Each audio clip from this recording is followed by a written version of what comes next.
C'est un sujet qui, évidemment, est important. Alors, pour beaucoup de gens, le Saint-Esprit soulève de nombreuses questions.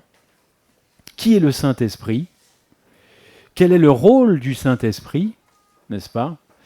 Pourquoi ai-je besoin du Saint-Esprit ? Et surtout, en ce moment, un peu partout, quelle est la nature du Saint-Esprit ? N'est-ce pas ? C'est un sujet, une dernière question, une dernière interrogation qui agite le microcosme adventiste. Et on traite souvent ce thème du Saint-Esprit, comme le dit d'ailleurs Denis Smith, je cite mes sources, d'un point de vue théologique. Très souvent, on fait des présentations théologiques sur le Saint-Esprit. Encore une fois, quelle est sa nature ? Est-il Dieu ? N'est-il pas Dieu ? Est-il une personne ? N'est-il pas une personne ? Et pourtant, c'est vrai, Denis Smith le note, l'apôtre Paul, en Actes 19, versets 1 et 2, ne demande jamais si le Saint-Esprit est une personne. Actes 19, 1 et 2. Il ne demande pas si le Saint-Esprit est une personne, mais si vous avez reçu le Saint-Esprit. Voyez un petit peu la nuance ? Alors il est sans conteste que le Saint-Esprit veut nous parler, particulièrement par le biais de la parole de Dieu. En Jean 14, verset 25, ouvrez vos Bibles et prenez des notes. Et n'hésitez pas à venir me voir à l'issue de l'étude ou demain, sabbat. Jean 14, versets 25 à 26, je lis « Le consolateur, le paraclète, le Saint-Esprit que le Père enverra en mon nom, premièrement vous enseignera », donc le rôle du Saint-Esprit est d'enseigner, enseignera toutes choses et vous rappellera tout ce que je vous ai dit. Alors il console, il enseigne, il fait beaucoup plus que cela, nous n'aurons pas le temps de tout voir. En tout cas, voilà. Il enseigne, il console. Maintenant, le Saint-Esprit, comme on vient de le dire, veut nous enseigner qui est Jésus vraiment. Il y a encore beaucoup de doutes, non pas sur la personne de Jésus-Christ, mais par exemple sur l'ampleur de son sacrifice. Donc le Saint-Esprit veut nous enseigner. Pour preuve, le texte de Jean 16, on reste dans Jean, on passe d'un chapitre. Je lis « J'ai encore beaucoup de choses à vous dire, mais vous ne pouvez pas les porter maintenant. » Quel tact, n'est-ce pas, de la part de Jésus. Quand le Consolateur sera venu, l'Esprit de vérité, il vous conduira dans toute la vérité. Donc soyons assurés que si nous cherchons la vérité humblement, nous trouverons la vérité, et il n'y en a pas 36. Je poursuis, Jean 16, verset 12. Il me glorifiera, le Saint-Esprit glorifie Dieu, parce qu'il prendra de ce qui est à moi et vous l'annoncera. Donc le Saint-Esprit veut enseigner qui est Jésus. Le Saint-Esprit veut nous parler par le biais de la parole de Dieu, entre autres. Bien comprendre quel est l'enjeu de ces derniers temps. Eh bien, rappelez-vous toujours cette citation que je vous ai donnée en début de semaine et qui a été rappelée hier, je crois, dans les paraboles de Jésus-Christ, page 51. Le Christ désire intensément voir son image réfléchie dans son Église. Lorsque son caractère sera parfaitement reproduit dans ses disciples, vous et moi, eh bien, il reviendra pour les réclamer, comme sa propriété. Le Saint-Esprit a donc pour tâche, chers frères et sœurs, d'enseigner, d'exhorter, d'édifier et surtout, comme le dit Madame White, de reproduire la vie de Jésus-Christ en nous, afin que le monde puisse voir Christ en nous. C'est tout de même là l'objectif du chrétien sur cette terre, si je ne me trompe pas, que nous puissions refléter Jésus-Christ. Sinon, à quoi bon être sur cette terre ? Sinon, parler. Il s'agit que l'Évangile se reflète en nous. Parce que cet Évangile, une fois qu'il sera reflété en nous, eh bien, l'Évangile est une puissance, mais sera véritablement une puissance pour les autres. On a un très beau texte que vous connaissez, 2 Corinthiens 3, 18. 2 Corinthiens 3, 18. J'aime beaucoup ce verset. Nous tous qui, le visage découvert, nous contemplons comme dans un miroir la gloire du Seigneur et nous sommes transformés en la même image, n'est-ce pas ? Donc, plus vous contemplez, plus vous êtes transformés. Je ne me trompe pas. Moins vous contemplez, moins vous êtes transformés, n'est-ce pas? De gloire en gloire. Mais c'est ici que se situe la différence entre le salut, acquis à la croix par le Christ, et la vie chrétienne. Le salut, c'est entièrement l'œuvre de Dieu. Tout ce que nous avons à faire ou à dire, c'est merci. Merci pour cela. Nous n'avons pas autre chose à faire que de contempler le plan de la rédemption et dire merci. Merci pour tout.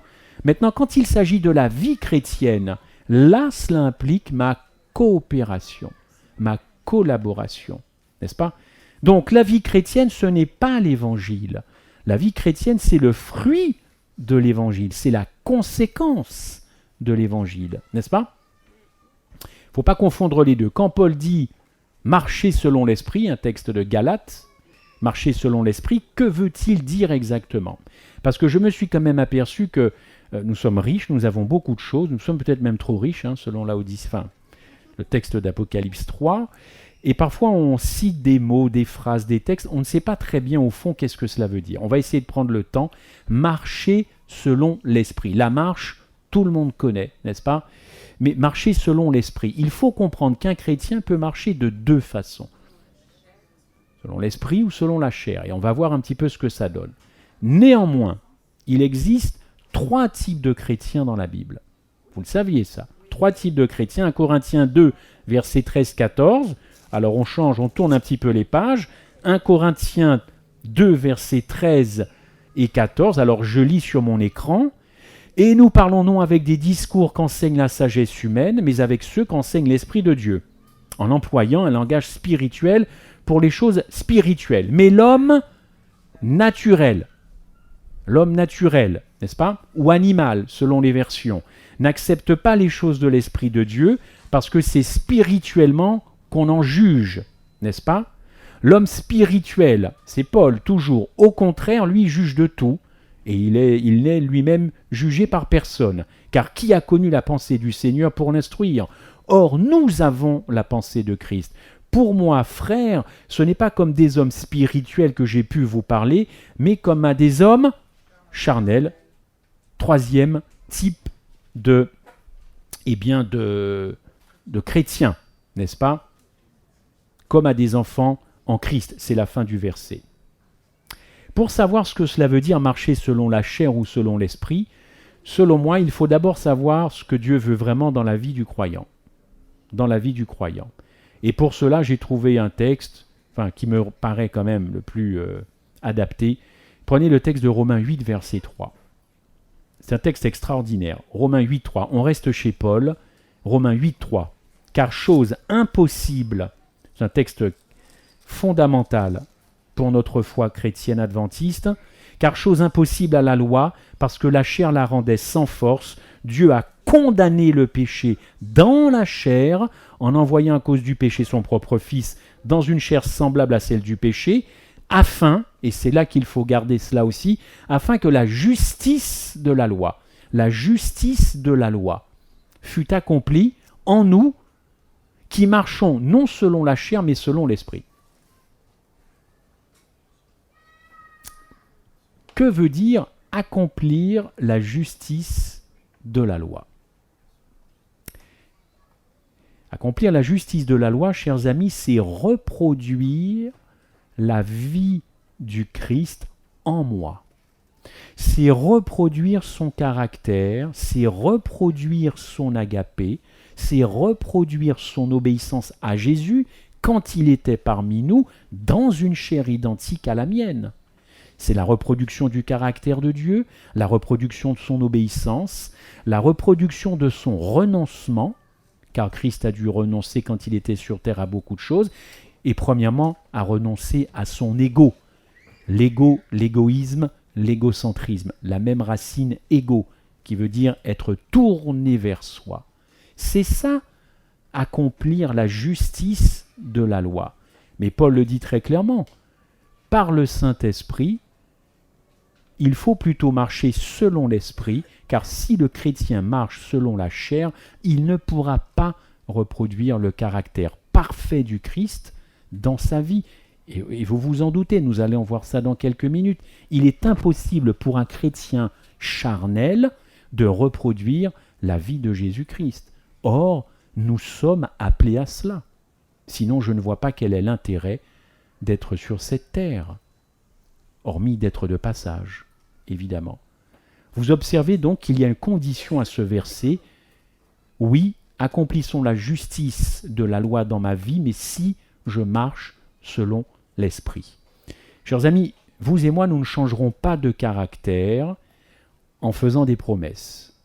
Demain sabbat, voilà. J'ai appris beaucoup de choses cette semaine, réforme sanitaire. Bon, si on fait des promesses, si on compte sur soi, nous marchons selon la chair. C'est clair et net. Donc, inutile de faire des promesses d'être bon, d'être meilleur, ou en comptant sur ma volonté. On n'expérimente pas la justice de Christ en marchant selon la chair, mais en marchant selon l'Esprit, parce que c'est encore une fois au Saint-Esprit de faire ce travail en moi. Encore une fois, si je compte sur mes propres forces, je cours à l'échec et je cours à la catastrophe. J'ai rencontré dans ma jeune vie, car je suis jeune, trop de personnes qui comptent sur eux-mêmes. Ça ne marche pas. Ça ne marche pas. Ils ne tiennent pas la route. Et on va voir pourquoi. Madame White a dit cette belle phrase dans Jésus-Christ, page 154, « Quand l'Esprit de Dieu prend possession d'un cœur, la vie est transformée. » On est d'accord, n'est-ce pas? Elle ne dit pas que la vie est améliorée. Elle dit que la vie est transformée. Parce que pour le chrétien adventiste, il a tendance à penser que finalement, bon an, mal an, s'il arrive un petit peu à ranger son caractère, à faire des petits efforts, allez, qu'un quart, tout ça c'est bien accepté par le ciel. Il ne s'agit pas d'une vie améliorée. Quand on est un chrétien, on ne recherche pas une vie améliorée, on cherche la destruction de l'ego. C'est aussi simple que ça. C'est pourquoi c'est très difficile. C'est pour ça plutôt que le monde voit un décalage entre ce que nous disons et ce que nous faisons. Le monde ne va pas aller plus loin. Il voit un décalage entre ce que je dis et ce que je fais. Simplement parce que je n'ai pas renoncé à complètement détruire cet ego grâce au Saint-Esprit. Alors que veut dire marcher selon l'Esprit? Je ne vous ai pas encore indiqué tout cela. On avance pas à pas. Marcher selon l'Esprit, il faut comprendre ce que dit la Bible de la chair. Pour comprendre l'Esprit, il faut comprendre la chair. Pour comprendre la chair, il faut comprendre l'Esprit, n'est-ce pas?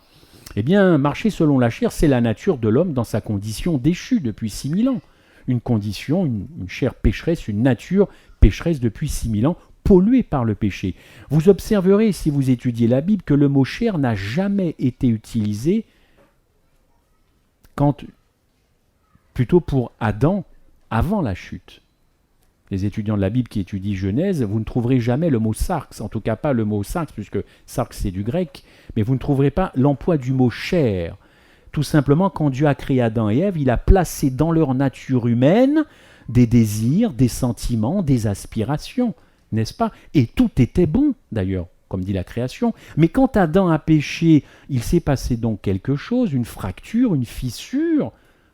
Avant de pécher, tous ses désirs, tous ses sentiments en Adam et en Ève étaient parfaits. Et ils étaient contrôlés par l'agapé de Dieu. Précisez toujours, quand on parle de Dieu, à mon sens, tout ça c'était contrôlé par l'agapé de Dieu, car Dieu est agapé, Jean le dit. Donc l'agapé contrôlait tous les désirs, tous les sentiments d'Adam et Ève. Tout était sous le contrôle de l'amour inconditionnel de Dieu. Et vous le savez, quand Adam et Ève pécha, eh bien tous leurs désirs, tous leurs sentiments, toutes leurs inclinaisons, eh bien ont cessé d'être contrôlés par l'agapé de Dieu pour devenir non plus l'agapé mais l'éros. Et l'éros, c'est un amour qui est conditionnel, c'est un amour avec des arrière-pensées, c'est un amour qui est très intéressé. Je t'aime si tu m'aimes, je t'aime si tu as ça. L'amour éros, pour simplifier, c'est donnant-donnant. Voilà, tu me donnes, je te donne, tu me donnes pas, je te donne pas. Hors de question que je te donne si tu me donnes pas. Je veux quelque chose en retour. Il y a, comment on appelle ça? Un retour sur investissement. Voilà, c'est ça l'amour éros. Eh bien, Adam et Ève, nos premiers parents, ont quitté un amour inconditionnel pour passer à un autre amour qui n'est absolument pas biblique. Ce n'est absolument pas l'amour du Nouveau Testament. Et ce n'est surtout pas l'amour de Dieu. Adam et Ève ont donc échappé au contrôle de Dieu. Donc marcher selon l'esprit veut dire permettre à nos désirs, nos aspirations, nos sentiments d'être contrôlés par Dieu, de revenir sous le giron de Dieu, sous la direction de Dieu. C'est aussi simple que ça. Tout cela doit revenir sous le contrôle de l'agapé de Dieu. Parce que si vous dites tout ça doit revenir sous le contrôle de Dieu, il y a des gens qui risquent d'être effrayés. Ah mon Dieu, comment ça? Ça aussi, ça doit être contrôlé par Dieu. L'agapé de Dieu. Nous n'attirerons jamais les gens par autre chose que par l'agapé de Dieu. De mon point de vue. Un chrétien qui est contrôlé, dominé par ses sentiments, cela a été rapporté encore, marche selon la chair. Le Nouveau Testament classe ses désirs en 3 catégories. 1 Jean 2, vous connaissez le texte. Prenez-le, ouvrez vos Bibles, 1 Jean 2. Ce sont les 3 motivations fondamentales qui contrôlent le chrétien charnel. Donc à partir de là, vous allez ou vous reconnaître ou ne pas vous reconnaître. N'est-ce pas? 1 Jean 2, 3 motivations fondamentales qui contrôlent le chrétien charnel, mais qui contrôlent aussi l'homme naturel. Nous donnerons les définitions dans quelques minutes de ces 3 types de personnes. À la différence que dans l'homme naturel, il n'a pas l'Esprit de Dieu. Alors que le chrétien charnel, il a néanmoins l'Esprit de Dieu. Mais on va voir qu'est-ce qu'il en fait de cet esprit, n'est-ce pas? 1 Jean 2, verset 15, je vous proposais ce texte. « N'aimez pas le monde, nous dit Jean. » Très bien, on connaît ce verset. « Ni les choses qui sont dans le monde. » Bon, le monde, c'est vaste le monde. Le monde, ça peut être un petit monde ici, c'est peut-être la Terre, la planète, la stratosphère, la population parisienne de Kélus, le monde. Qu'est-ce qu'on met dans le monde? N'est-ce pas? Alors il va expliquer, non pas en termes géopolitiques ou géographiques, Jean explique ce qu'il entend par l'amour du monde.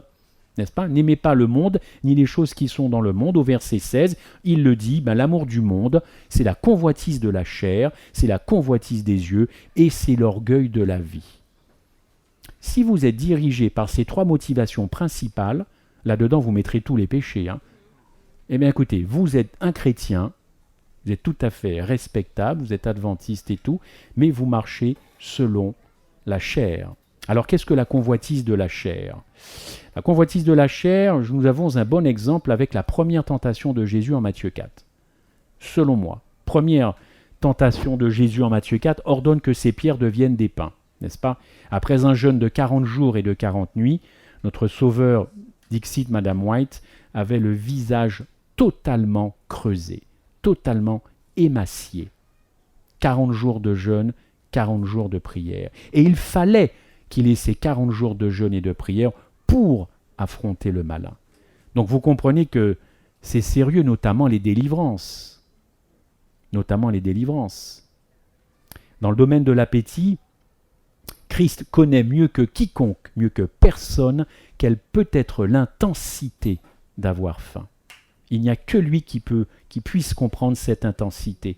Et d'ailleurs, le fait qu'il pouvait changer les pierres en pain, c'était tout à fait possible par lui, effectivement a augmenté encore plus cette tentation. Quand vous ne pouvez pas réaliser quelque chose, vous êtes tenté. Mais quand vous pouvez réaliser cette chose que vous ne voulez pas réaliser, c'est encore plus fort la tentation. Évidemment. Et pourtant, Christ résista, n'est-ce pas? Donc dans le domaine de l'appétit, quand comme ça dans nos discussions, nos conversations, nous disions « Oh là là, tu sais, je meurs de faim. » Je meurs de faim, non. Non, seul Dieu sait ce que c'est que de mourir de faim. Voilà, faisons aussi attention à ces petites phrases comme ça « Je meurs de faim, j'ai très faim, je suis au bord de l'agonie. » Non, seul Christ, c'est véritablement. Mais il fallait que Christ passe par là, pour que ceux qui véritablement souffrent de la faim, notamment certains pays africains, pour que Christ puisse compatir à cela aussi, rendu semblable en toutes choses à ses frères. Il fallait qu'il passe par là. Il s'est donc mis dans les conditions d'être totalement affamés pour compatir avec vraiment, vraiment les gens qui ont faim dans ce monde et qui n'ont pas la nourriture nécessaire. La deuxième tentation, l'orgueil de la vie. Je me suis longtemps posé cette question. Où est l'orgueil de la vie dans le fait où Satan dit « jette-toi en bas et les anges viendront te secourir ». Franchement, je n'ai pas vu tout de suite où est l'orgueil de la vie. Je me jette, donc venez me sauver, venez me porter, hop, bon. Quoi de plus naturel? L'orgueil de la vie. Écoutez, s'il existait une bonne raison de se laisser à cet orgueil de la vie, eh bien ce serait de donner une démonstration de notre relation, de notre foi avec Dieu. Est-ce que vous me saisissez? Ce serait de montrer aux autres, champion de la foi, exactement, champion de la foi. Ce serait de montrer aux autres à quel point notre relation avec Dieu est comme ça. Parce que même dans notre relation avec Dieu, l'orgueil peut s'insinuer. Et c'est ce que Satan voulait. Satan a dit « jette-toi et je suis sûr qu'il ne t'arrivera rien ». N'est-ce pas? Qu'est-ce que Satan recherchait dans cette tentation? Eh bien qu'effectivement que Jésus, le prenne au mot. Oui, je vais me jeter et effectivement, j'ai une telle confiance en mon Père, j'ai une telle relation avec mon Père qu'il ne lui sera pas compliqué d'envoyer ses anges et de me porter. Là aurait résidé l'orgueil de Jésus-Christ. Or, nous savons que le Christ a été exactement tout sauf orgueilleux et qu'il n'a pas eu besoin de son Père, il avait confiance en son Père, il voulait affronter Satan sur ce terrain-là et il ne voulait pas donner à Satan l'opportunité de lui montrer à quel point il y avait une relation avec son Père. Parce que Satan savait que le Père et le Fils étaient comme ça. Il voulait placer Jésus-Christ dans une situation où Jésus prouve effectivement qu'il y a une très forte union avec son Père. Jésus n'est pas tombé dans le panneau, champion de la foi. Il n'y a pas de champion de la foi. Et si vous montrez que vous êtes un champion de la foi, vous êtes déjà sur le terrain de l'orgueil spirituel. Et parfois, il nous arrive, avouons-le, de croiser des personnes qui nous disent « tu sais, je fais ci, je fais ça ». Je me lève à 2 heures du matin, je me lève à 3 heures, je me lève à midi, je ne dors pas, je jeûne 1 semaine, 10 jours, 15 jours. Et toi, qu'est-ce que tu fais? Ah moi je fais beaucoup moins que toi. Mais non, mais je t'assure, moi je fais toutes les sorties missionnaires, je fais tous les camps meetings, je me lève à pas d'heure, et voilà. Vous êtes déjà sur ce terrain-là parce que quelque part, vous vous appropriez une certaine relation particulière avec votre Sauveur. Et puis alors l'autre à côté, c'est un vrai frustré. Puisqu'il ne fait pas le tiers de ce que vous faites, il se sent totalement dépassé. Et il va dire, ça y est, moi, mon rôle, c'est cuit pour moi. Attention à l'orgueil spirituel, surtout même quand nous parlons aux autres de notre relation avec le Christ. Autre tentation, j'avance. La 3e tentation, alors là, celle-là, elle a dû être vraiment terrible aussi, n'est-ce pas? Celle-là, c'est la convoitise des yeux, c'est Jean qui le dit. Alors là, le diable offrait le monde, le monde et encore plus que ce que voit, il offrait tout. Vous savez, comme on dit, les contrats mirobolants des sportifs, des actrices, on nous annonce des zéros, mais ça, c'est rien par rapport à ce que Satan, n'est-ce pas, offrait. Il offrait tout. D'ailleurs, il offrait rien, puisque la propriété, c'était à Dieu. Donc, il porte bien son nom, le malin. Il n'avait rien à offrir, tout était de la propriété. Mais bon, voilà, vous le connaissez, non, j'espère pas tant que ça, enfin en tout cas, il n'est pas tombé dans le panneau notre Sauveur et Seigneur, n'est-ce pas? Heureusement. Voilà 3 tentations fondamentales. 3 tentations. Si vous êtes contrôlés, chers amis, chers frères et sœurs, par ces 3 tentations, on ne pourra pas voir Christ en vous, on ne pourra pas voir Christ en moi. C'est impossible. On nous voit comme des gens comme les autres, comme si finalement nous étions comme les autres. C'était ça le problème des Corinthiens. D'ailleurs, Paul le dit dans 1 Corinthiens 3, il le dit très clairement, Il dit qu'un chrétien charnel, c'est une disgrâce pour Jésus-Christ, une disgrâce. Paul a écrit cette lettre 10 ans après être passé une première fois. Donc il passe une première fois, il délivre des messages, il s'en va et 10 ans après il revient, c'est la même situation, c'est même pire. C'est pour ça qu'au chapitre 3, il va les sermonner les Corinthiens. Les Corinthiens n'ont pas évolué. En 10 ans, ils n'ont absolument pas changé en rien, rien le caractère, rien du tout. Et c'est ça d'ailleurs le problème du chrétien, pourtant né de nouveau, passé par les eaux du baptême, enseigné par la parole. Remarquez, il y a deux groupes dans le texte de 1 Corinthiens 3, les chrétiens charnels et les chrétiens spirituels. Les Corinthiens sont nés de nouveau, mais Paul le dit, ce sont des bébés en Christ. Au verset 1, Paul dit « J'ai dû vous traiter comme des bébés spirituels. » Comme des bébés spirituels. 10 ans après, je reviens. Et ce serait une catastrophe si Laurent, dans 10 ans, organisait un camp meeting et que nous aurions les mêmes messages que cette semaine. Vous imaginez ? On se revoit dans 10 ans, on a les mêmes messages. Donc c'est qu'il y a un problème, oui ou non ? Moi, j'essaie juste d'être objectif avec les temps dans lesquels nous vivons. Oui, bien sûr, mais Paul parle d'une croissance spirituelle, d'une progression spirituelle. Puisque là, il dit, vous êtes des bébés, je reviens 10 ans après, vous n'avez pas changé, donc vous êtes...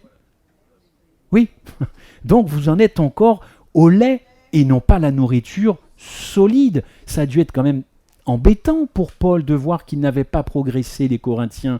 Alors, petite anecdote qui va peut-être vous faire sourire, changez les couches d'un bébé de 3 mois. Quoi de plus naturel ? Changer les couches d'un bébé de 10 ans. Voilà, vous allez me dire qu'il y a un problème. 10 ans parce que Paul est revenu 10 ans après. Et il parle d'eux comme des bébés spirituels, n'est-ce pas ? Alors ils ont grandi, les Corinthiens, bien sûr, ils ont grandi. Ils se sont multipliés, les chrétiens, il y en avait davantage. Mais ils étaient encore des chrétiens charnels. Au verset 3, Paul parle de la jalousie, il parle des disputes. C'est le comportement de l'homme naturel, comme chez le chrétien charnel. Parce que l'envie, la division, les luttes, ce n'est pas l'évangile. C'est pas l'évangile. Quand la chair domine, il n'y a pas d'unité. Pas d'unité dans l'Église, pas d'unité entre nous. Au contraire, il y a de la division et des luttes, n'est-ce pas ? Et le nom de Jésus est bafoué. Chers frères et sœurs, peu importe à quel point nous possédons la vérité, si nous marchons selon la chair, nous ne serons pas attrayants pour les gens, ce que l'on qualifie du dehors, n'est-ce pas ? C'est ça, c'est ce qu'on dit, hein ? Les gens du dehors, le monde. Comment voulez-vous être attrayants pour ces gens-là s'ils ne voient pas Christ en nous ? Quand on marchera selon l'esprit avec un grand E majuscule, là, il y aura de l'unité. Alors, je suis d'accord avec mes frères, de l'unité, mais rajouter et de l'agapé. Ça sert à quoi d'être d'accord doctrinalement parlant si on ne s'entend pas dans nos relations ? Je ne vois pas l'intérêt. Cette église de la Pentecôte, la première Pentecôte, doctrinalement, ils étaient au clair et il n'y avait plus aucun problème entre nous. Donc, si nous devons et nous finirons par être au clair entre nous doctrinalement, il faudra aussi qu'il y ait de l'agapé entre nous. N'oublions jamais cela. Ce n'est pas, selon moi, une théorie ou des doctrines, fussent-elles merveilleuses, fussent-elles vraies, qui vont convaincre le monde, n'est-ce pas ? Mais c'est une démonstration tangible de mon christianisme. C'est une démonstration tangible de mon évangile tous les jours. Je pense que vous êtes convaincus. Et cette démonstration tangible de mon christianisme, eh bien, ça passe par les actes de la vie quotidienne. Ne pas faire de bruit au-delà de 22 heures, ne pas faire de bruit quand on sort ses poubelles. Je ne parle pas d'ici, hein. Je parle en général. Je parle en général, dans sa vie de tous les jours, quand nous rentrons dans toutes nos destinations. Je prends souvent l'exemple une fois en Suisse. Ensuite, je vais une fois en Suisse, et puis il y avait des gens dans ma voiture et on se gare. Bon, alors c'était du côté j'ai déjà oublié. Et puis les roues de la voiture ne sont pas droites. Les roues avant sont tournées. Et puis un Suisse qui s'installe, qui garde sa voiture. Nous, on sort et puis il me dit « Monsieur, monsieur ». Je dis « Oui, oui, qu'est-ce qui se passe ?» Il me dit « C'est pas droit. » C'est vrai que j'avais oublié qu'on était en Suisse. Il me dit « Vous voulez bien redresser vos roues, s'il vous plaît ? Parce que là, vous empiétez sur l'autre place de parking. » Franchement, je me suis dit « Bon, il abuse un peu peut-être. » Alors bon, j'ai redressé. Mais vous allez me dire, c'est pas grand-chose, mais si j'avais dit à ce Suisse, bon, écoutez, moi je suis français, vous connaissez les Français, hein, donc je vais me promener dans votre beau village et puis je reviendrai après. Quel témoignage. Alors vous allez me dire, oui, mais c'est pas que vous êtes chrétien. Et alors? Du coup, c'est la France qui va en prendre un coup. Donc, ça passe par les actes de la vie quotidienne. Tous ces petits actes doivent révéler votre adventisme, votre christianisme. Mais oui, vous êtes convaincus, alors on va avancer. Les 3 types de chrétiens. Prenons l'homme naturel, et là nous en croisons tous les jours. L'homme naturel, il dépend de ses sens, hein, c'est le fameux physikos en grec. C'est-à-dire c'est l'homme sensuel, c'est l'homme qui exprime la vie animale, ce que les hommes ont en commun avec les brutes. L'homme naturel, il est assujetti aux appétits et aux pressions. C'est-à-dire que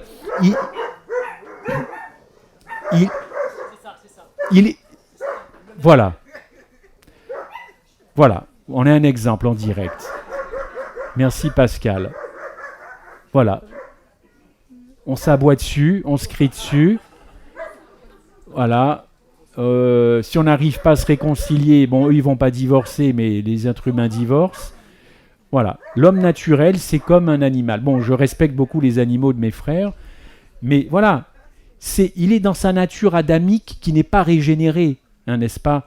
L'homme sensuel. D'ailleurs, Jude 19 le dit, l'homme naturel, écoutez bien, provoque quoi? Des divisions. L'homme naturel provoque des divisions.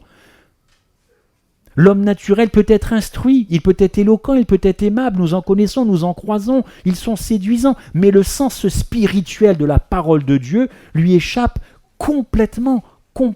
Le chrétien spirituel qui se dit pneumatikos en grec, c'est l'homme inspiré et qui appartient à l'Esprit de Dieu, le chrétien spirituel. Il est rempli, il est gouverné par l'Esprit de Dieu, n'est-ce pas? C'est-à-dire l'homme nouveau, rempli du Saint-Esprit, il marche avec confiance, il marche avec communion avec Dieu. Maintenant, le chrétien charnel, sarkikos, sarx en grec, qui veut dire chair déchue, chair tombée, chair pécheresse. Lui, il est né de nouveau, n'est-ce pas? Mais marchant selon la chair, il est un bébé en Christ, comme dirait l'apôtre Paul.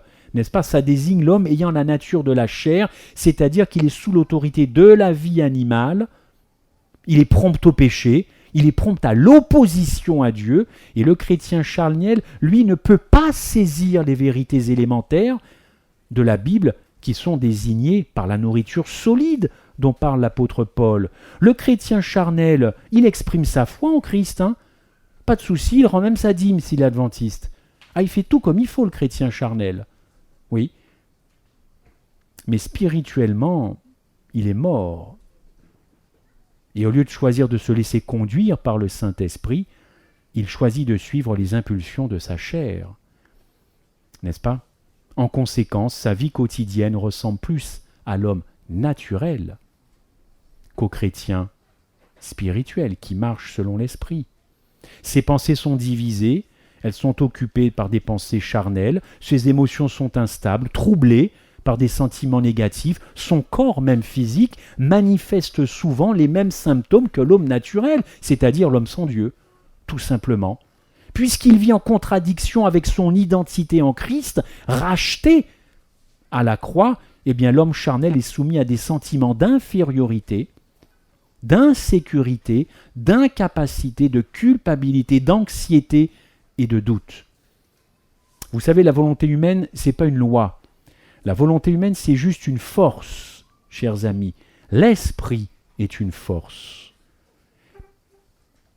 La volonté humaine peut être forte, peut être faible, parfois fort, parfois faible. N'est-ce pas? Seul l'esprit est une force. C'est ça le problème de Romains 7. N'est-ce pas? Je pense que vous avez tous lu Romains 7 et Romains 8. Ah, qu'est-ce que c'est un beau texte, Romains 7. C'est celui-là, le chrétien charnel. Je ne peux pas, vous lirez tout le texte, je ne peux par ma volonté défier la loi du péché. Non, je ne pécherai pas, je ferai ci, je ferai ça pour toi, Dieu, tout ça. Je peux garder la chair sous contrôle, mais seulement pendant un certain temps, jamais en permanence. Ça se passe comme ça quand on veut vivre par la puissance de sa propre volonté, mais le christianisme ne consiste pas à utiliser son propre pouvoir, à utiliser sa propre volonté pour dominer son corps ou dominer tout ce que vous voulez. C'est pas ça le christianisme, c'est pas ça l'évangile. L'évangile, c'est tout le contraire. Je m'abandonne au Saint-Esprit. Et je ne compte surtout pas sur ma volonté. Je suis un ancien fumeur. Je peux vous dire que combien de fois, d'ailleurs pour ceux qui me connaissent à travers les vidéos autres, combien de fois j'avais fait la promesse d'arrêter de fumer. Ah ben, au premier enfant j'arrête, hein, c'est coup classique. Il arrive, je continue. Je dis à ma femme au deuxième j'arrête, il arrive, je continue. J'arrêterai au 1er janvier, très mauvaise date, c'est le jour de l'an, ça va pas. Bref, je faisais que des promesses d'arrêter. Voilà. Parce que je comptais sur ma propre volonté. Je pensais que j'allais y arriver par moi-même. N'est-ce pas? Alors vous allez me dire aujourd'hui, il y a des aides, il y a des patchs et tout. Moi, je suis sur le domaine spirituel. Ne comptons pas sur notre propre volonté pour faire ce que nous pensons. En effet, tout chrétien a deux forces en lui, une charnelle et une spirituelle. Paul dit aux Galates, chapitre 5, verset 17, regardez ce texte, hop, ma feuille s'en va, Galates 5, 17, ça c'est excellent. Ouvrez vos Bibles, prenez le texte, c'est après Corinthiens, vous le savez. Alors, Corinthiens, Galates 5, verset 17, que ces deux natures, Galates 5, 17, elles ne peuvent pas coexister, elles ne peuvent pas habiter. Là, il n'y a pas de cohabitation. En politique, c'est possible, mais ce n'est pas possible dans ma chair. Je dis donc, marchez selon l'esprit, et vous n'accomplirez pas les désirs de la chair, verset 17, car la chair a des désirs contraires à ceux de l'esprit, et l'esprit en a de contraires à ceux de la chair. Donc Paul est explicite, ils sont opposés entre eux, afin que vous ne fassiez pas ce que vous voulez. Deux natures qui ne sont pas du tout partenaires. Elles sont ennemies, elles sont en opposition, et beaucoup de personnes ont mal compris ce verset. Parce que ce verset 17, quand on le lit comme ça, qu'est-ce qu'on se dit? Voilà, moi je veux bien faire la volonté de Dieu, je veux bien prendre toutes les décisions possibles par rapport à tout ce qui a été dit cette semaine, mais bon, le péché habite en moi, fatalité, la chair est faible. Donc voilà, je ferai ce que je peux, n'est-ce pas? Je ferai ce que je peux. Mais ce n'est pas ce que Paul dit. Paul ne dit pas du tout, fais ce que tu peux, vas-y doucement, vas-y plus vite. Il n'est pas en train de dire ça. Il est en train de dire au verset 16, et c'est un impératif, vous l'avez compris, marchez selon l'esprit. Il ne dit pas si vous marchez selon l'esprit, il dit marchez selon l'esprit et vous n'accomplirez pas. C'est de l'impératif. Donc Paul est formel. Si tu marches selon l'esprit, eh bien tu ne feras pas agir ce que Jean disait dans ces 3 tentations. Les motivations pécheresses sont encore là chez la personne convertie, mais nous n'obéirons donc pas à la chair et on ne fera pas ce que la chair réclame. On comprend que la chair ne peut pas faire ce que l'esprit désire, nous ferons ce que la chair désire et non l'esprit. Donc Paul, je le dis au verset 16, est affirmatif. Et au verset 18, si vous êtes conduit par l'esprit, vous n'êtes plus sous la loi. Qu'est-ce que ça veut dire, être sous la loi, par rapport à ce verset? Si vous êtes conduit par l'esprit, donc là c'est positif, on veut bien avancer, vous n'êtes plus sous la loi. Alors là, la loi pour les adventistes, on sait ce que c'est, les 10 commandements, c'est la loi. Mes chers amis, étudiez tout l'apôtre Paul. Être sous la loi, c'est vouloir vivre une vie chrétienne par ses propres forces. Je compte encore sur moi. Pourquoi Paul veut nous faire comprendre ça? Parce que la loi nous dira toujours « je veux que tu m'obéisses ». Imaginez les tables de la loi devant vous. Si les tables devraient parler, elles vous diraient « je veux que tu obéisses du premier commandement au dernier commandement ». C'est ça, la loi. Si on marche selon l'esprit, eh bien, nous ne sommes plus sous ce système. Nous marchons sous la grâce. Mais qu'est-ce que ça veut dire marcher sous la grâce? C'est la grâce à bon marché? Une fois sauvé, toujours sauvé? Nous irons tous au paradis? C'est pas ça la grâce. Si nous marchons sous la grâce, eh bien là, on laissera l'Esprit de Dieu agir en nous. Et oui, la loi nous dira toujours « je veux que tu m'obéisses ». Mais combien ont chuté, n'est-ce pas? Combien s'en sont remis à leur propre force ou à des tierces personnes pour se sortir du pétrin et ils ont vu qu'ils n'y arrivaient pas. Au verset 19 à 21, on est toujours dans Galates 5, Paul explique ce que produit la chair. Ça rejoint un peu ce qui a été dit ce matin. Adultère, fornication, ivrognerie, idolâtrie, sorcellerie. Sorcellerie. Il y en a certains ici, ils ont visité des pays où ça y va la sorcellerie, n'est-ce pas? Il y en a de la sorcellerie. Et le meurtre.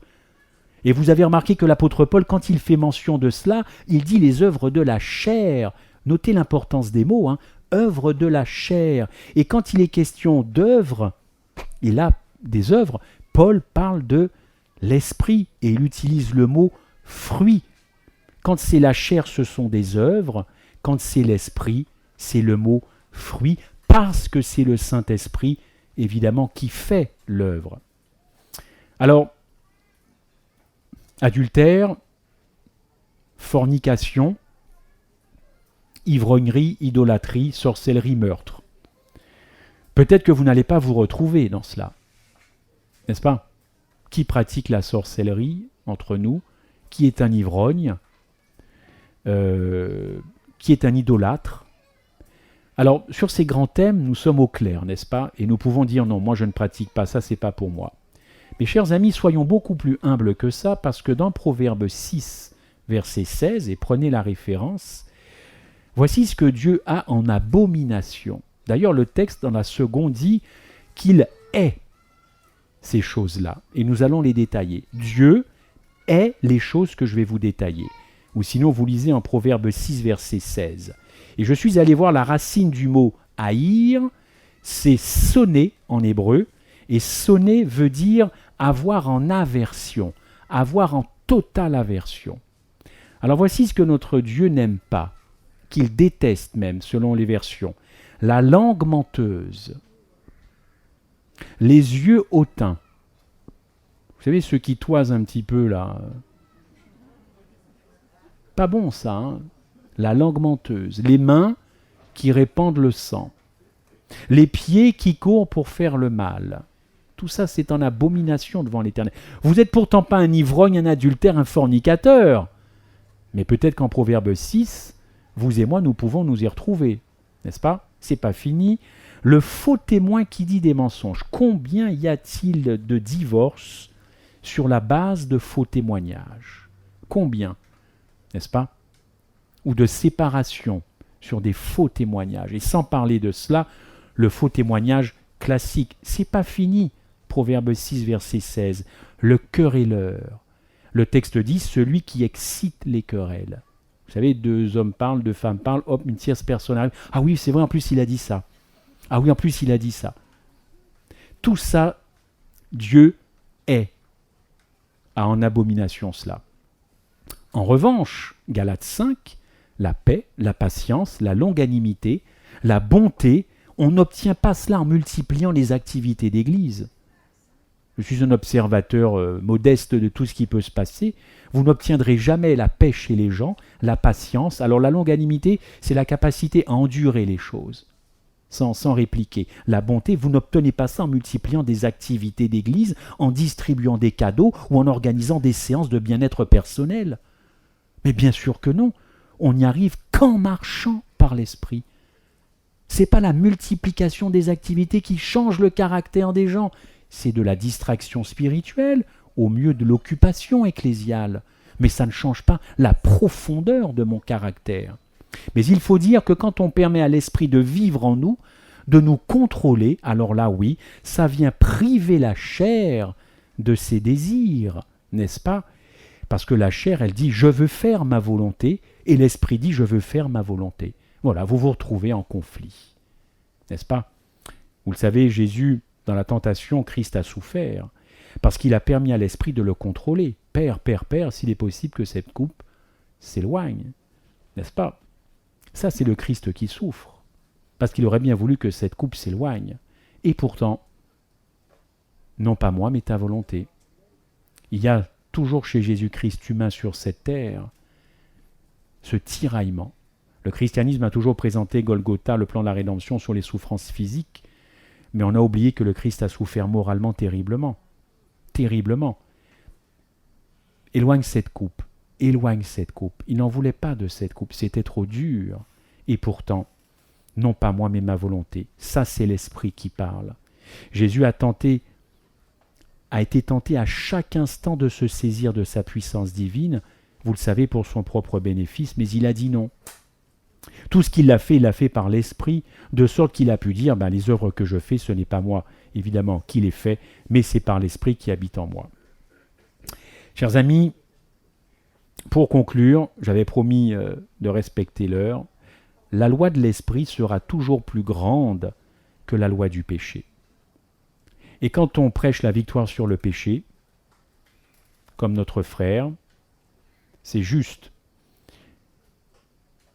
Il faut toujours rajouter victoire sur le péché, 100% esprit. 100% esprit, car c'est cet esprit, l'Esprit Saint, qui effectivement va transformer notre caractère. Parce que si vous dites à quelqu'un, un chrétien, la victoire sur le péché, c'est possible. Au pire, vous êtes un orgueilleux spirituel, au mieux, ça n'existe pas. Ou alors vous êtes allé trop loin dans l'Évangile, et vous vous êtes perdu dans l'Évangile. Mais si vous dites victoire sur le péché, 100% Saint-Esprit, là vous faites comprendre à la personne effectivement que c'est l'Esprit de Dieu. Si vous marchez selon l'Esprit, c'est l'Esprit Saint qui transformera complètement votre caractère. Et qu'est-ce que la victoire sur le péché? C'est la reproduction du caractère de Dieu dans ma vie. C'est pas tellement les actes. Fais pas ci, fais pas ça. Fais pas ça, c'est péché. Fais pas ça, c'est péché. Paul le dit très bien, le péché, c'est pas seulement un acte. Ça a été lu ce matin en Matthieu 25. Si je regarde quelqu'un que j'ai déjà commencé quelque chose dans ma tête, il n'y a pas d'acte. Mais pour le Christ, j'ai déjà fomenté quelque chose. Je suis déjà sur le péché. Donc, victoire sur le péché, oui, 100% Saint-Esprit, car c'est lui qui fera ça dans ma vie. Alors oui, la justice de la loi dont je vous parlais au début, eh bien cette justice, elle est accomplie en nous si nous marchons selon l'Esprit. Et quand la Bible parle de justice de la loi, elle ne parle pas de chrétiens qui obéissent machinalement aux règles ou aux commandements. Elle parle du chrétien qui manifeste l'amour pour Christ, un amour inconditionnel, aussi pour les autres. Et oui, puisque la croix, vous le savez, c'est à la fois verticale et horizontale. Alors, prions pour que cette justice de la loi s'accomplisse totalement en nous, qui marchons selon l'Esprit, comme dit l'apôtre Paul, et non pas selon la chair, car pour ma part, je suis convaincu, encore une fois, que seuls ceux qui marcheront selon l'Esprit seront véritablement des reflets, des lumières de l'Évangile dans un monde qui est vraiment chaotique. Et puisque nous parlons de la fin des temps, eh bien là, ça prendra toute sa mesure. Marcher selon l'Esprit et ne pas marcher selon la chair, et encore dans les détails du quotidien, pas dans les grands discours éloquents, mais c'est vraiment dans nos rapports les uns avec les autres, ici ou ailleurs ou ici, que c'est là qu'on va véritablement voir si nous marchons selon l'Esprit.